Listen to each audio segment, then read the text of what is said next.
Hey Supercharger, in this video we're gonna talk about how to modify colors.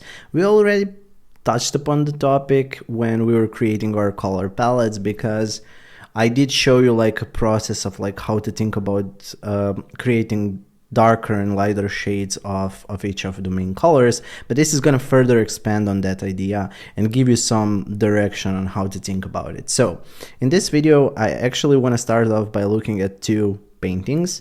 And I'm gonna grab colors from them and just kind of place them in this area in here. So what I did, I created a gray background that has the brightness of 50. So hue and saturation are at 0, default grays, and the brightness is at 50%. So it's basically like the middle gray color that we can work with.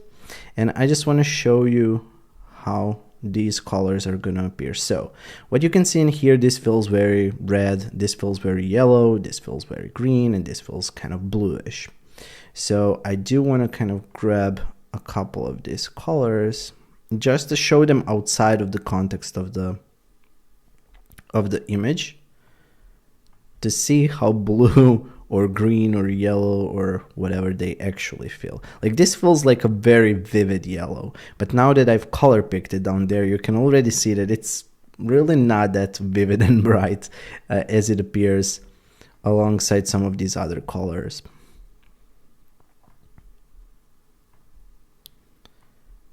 And I'm just gonna grab one of the green ones. So the most saturated one feels like probably this green one, and if we kind of inspect it, yeah, the saturation is at 100 in here. All of the other ones, so if you take a look at the top part of my screen, so top right, you're gonna see the color picker. The first part is hue, then saturation, then brightness. So the same way as if I just clicked on this color and actually show you the values in here. It's kind of a quicker way to inspect it. So when you have multiple colors that you just want to inspect like this, just hit the I on your keyboard and you're going to be using the color picker. So the saturation is at 100, 76, 82, 39, 42, and 53. So like this vivid yellow has a saturation of 39. In here, because it's surrounded with all of these dark and blue and green tones, it's really kind of appears more vivid and bright than it actually is. So you can see in here, the hue is almost at 200, which should still be in the area of like cyan. So yeah, blue, okay. And here, more towards cyan. This is definitely like fully green, but like even these are not blue in the sense of like this blue that we as UI designers usually consider blue. So somewhere around 240 is where the like the bluest hue appears. So you can really see that all of these are shifting more towards green because of the context of the other colors that can be found in this painting. We kind of perceive them a little bit differently, and especially like this fully appears orange surrounded with all of the yellow, but when we go in here, it's kind of not really orange, it's more like brown in a sense already. So yeah, I want to do the same thing in here as well, just to kind of demo what happens.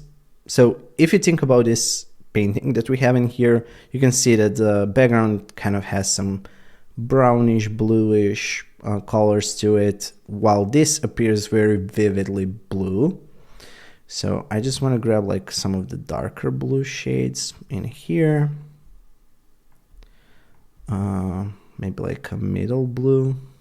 Well, doesn't seem like that middle tone. This is probably better.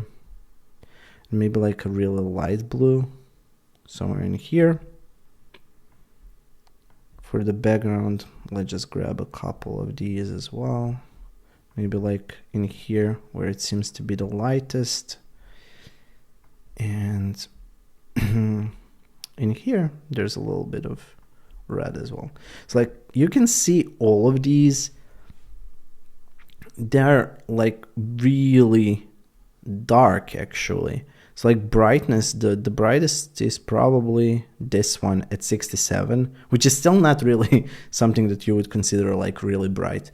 But in here, surrounded with all of the darker ones, it really makes it appear lighter than it is. So when you think about color that you're using in your user interfaces, consider that it's not going to be just like a color palette that we created in here. This is surrounded by a background. It's going to look a little bit different surrounded by a different background. So just like consider all of those things, and when you're using a color, make sure that you're actually using it on the areas in your interface where it doesn't create any kind of problems. So yeah, even the blue ones in here, you can really see that the saturation in the first two is higher, and as you go towards brighter, the saturation also is lower. But you can see that none of them are that kind of bright and blue as they appear in here. Like when you're just looking at this feels very blue. When you're looking at this in the context of like a middle gray tone, it doesn't appear nowhere as bright. So yeah, just something that I wanted to show you to kind of further expand on the idea of like looking at colors actually in the context of your interfaces. So even though we created our color palette drafts in one of the previous videos, it's now actually time to kind of test it on more screens. And as I was building this, I already said like this is one screen, like use it on 10 screens to actually get it to a point where it's going to be usable and that you're going to know that it's working. Now, other thing when it comes to like modifying your colors is the idea that you can create like lighter and darker shades of a color. So I have 4 original colors in here, and I can easily create a darker variation of it just by adding a black overlay and setting it to like 10 or 20% or something. But you're gonna see that the colors are actually losing a lot of that vividness that they have in here. And as you already know, if I were to do the same thing in here and just put a white overlay over it, it does work. So what happens is if you place white overlay over it with some kind of an opacity, it's lowering the saturation and it's also increasing the brightness.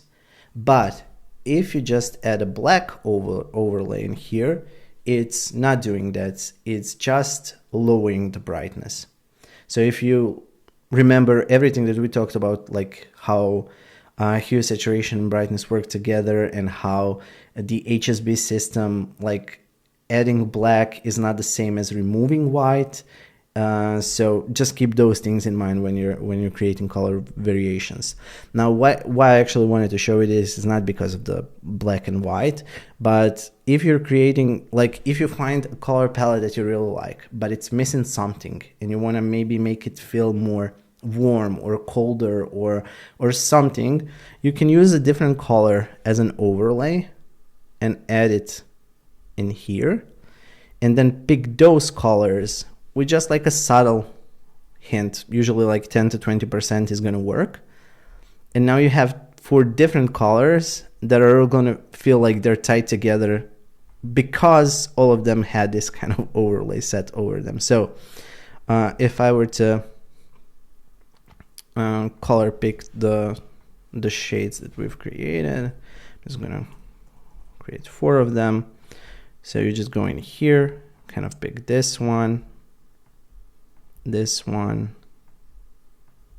this one, and this one, and they feel cohesive because of the fact that all of them had this kind of green tint over them that made them make them feel a little bit more cohesive. Another thing that you can do instead of just like using this is what I did in here, where you can find a color and use a blending mode to apply it to all of the original colors. So maybe you like something like this, and using a color burn or like some of these other effects, you're gonna see how they create different shades. So it's just like a nice way for you, if you find like a couple of colors that work really well together, you can use blending modes and apply it to all of the main colors and use that as a starting point for your color palette to make it feel a little bit more cohesive. Moving on, these are the shades that we've created when we were creating our color palettes, and I want to show you something. So like if you remember in here, we were taking this original shade. Oh, sorry, no, this was the original shade. And to make it darker, we were just moving like more towards right and more towards the bottom, because we didn't want to do what I shown you just a moment ago with the blacks, because it just lowers the brightness and it doesn't increase the saturation. So the color is kind of losing its original meaning. And in here, we're increasing the saturation and lowering the brightness. And that's how we created all of our darker shades. For lighter shades, we did the opposite. So we increased the brightness and we lowered the saturation. While in here, in this other example, besides just doing that, we also shifted the hue for darker shades to move towards the local minimum on our perceived brightness chart that we have. And also for the lighter tones, we moved it more towards the local maximum on the chart that we have. So in here, this is what I'm talking about, if you remember. So like these would be the maximums, this would be the lower minimums, or like peaks and bottoms. All of those things are basically the same thing. So I just wanted to kind of tell you that to kind of refresh you on that topic. And in here, what you can see is that I have this original tone, and like if you were to create a lighter shade, you can easily do it by just adding white over it, instead of like thinking about like how to move it in one of the directions. While if you use black, you're not gonna get the same effect. And you can really see when you compare these two that this one feels more saturated, this one feels more saturated. And now when you actually inspect it, you can see in here 253, it's gonna stay the same, the hue is gonna stay the same. But take a look at the values for saturation and brightness. So we have 83 and 85. In here it's 38 and 92. So we did lower the saturation and we did increase the brightness. While in here 83, 85, 83 stays the same. Only the 85 turned to 42. So that's what I was doing all along, is trying to kind of consider the fact that if I add black, I'm not going to be increasing saturation, so my color is going to be losing that part.